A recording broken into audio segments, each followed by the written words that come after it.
what does it actually take? Not just to survive, but to find real meaning when, well, when everything's taken from you, when things are truly at their worst.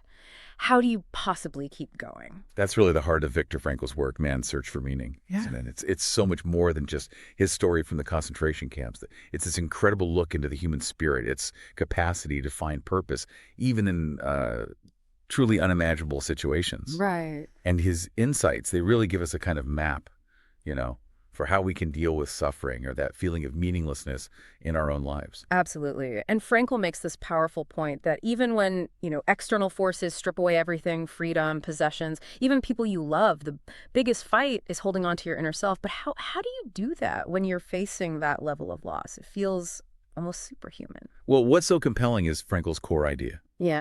The last human freedom is choosing your attitude.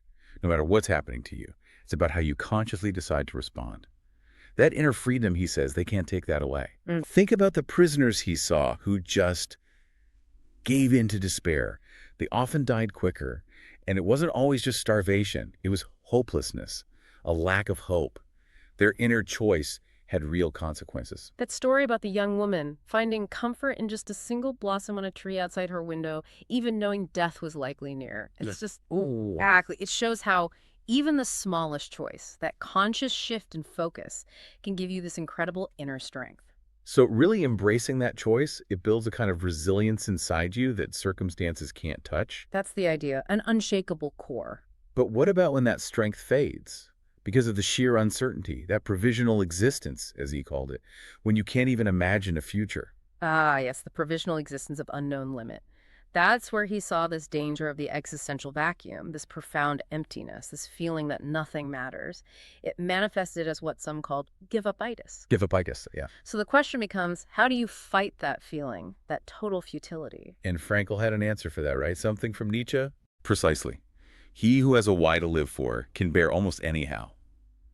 Having a future goal, some task waiting for you, maybe a person, it creates this essential tension. He called it noodynamics. Noodynamics, like the mind striving for meaning. Exactly. That dynamic tension is crucial for mental health, for survival itself. And Frankl himself, he lived this, the manuscript. Oh, absolutely. That lost manuscript he was determined to rewrite, that became his why. He was literally scribbling notes on scraps of paper while sick with typhus because that goal, that purpose, beyond his immediate suffering, kept him going. Incredible. But he saw it in others too.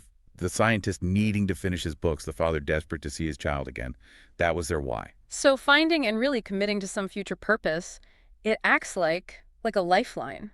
Helps you endure. Powerful motivator, definitely. It pulls you forward. Okay, so we have choosing your attitude and finding a why. But in that kind of environment, sheer desolation, emotional numbness, how do you stay connected to your humanity? How do you avoid just shutting down? That's the third key insight, I think.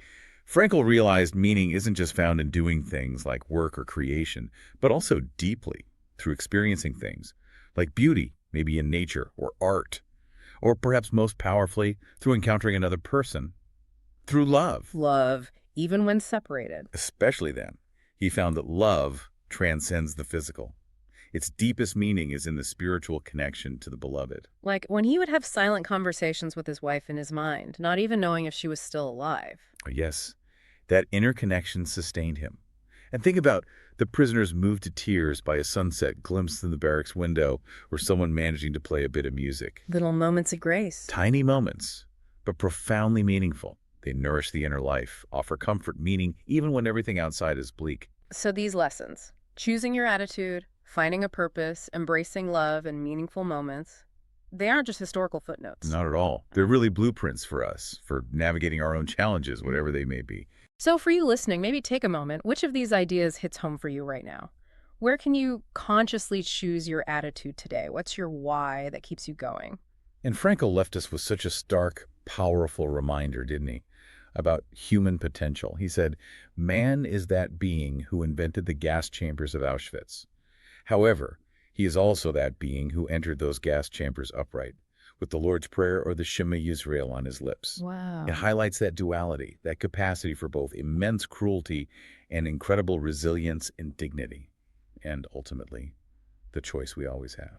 A truly profound thought to end on. Thank you so much for joining us for this deep dive. If exploring ideas like this is something you find valuable, we'd love to hear from you. Let us know if you'd like more content along these lines. That's it from us today. This is Lisa and Jim signing off from Pod Talk. Hope you all have an informative session. Please like and subscribe for more such sessions. We hope to see you soon with a brand new topic of discussion.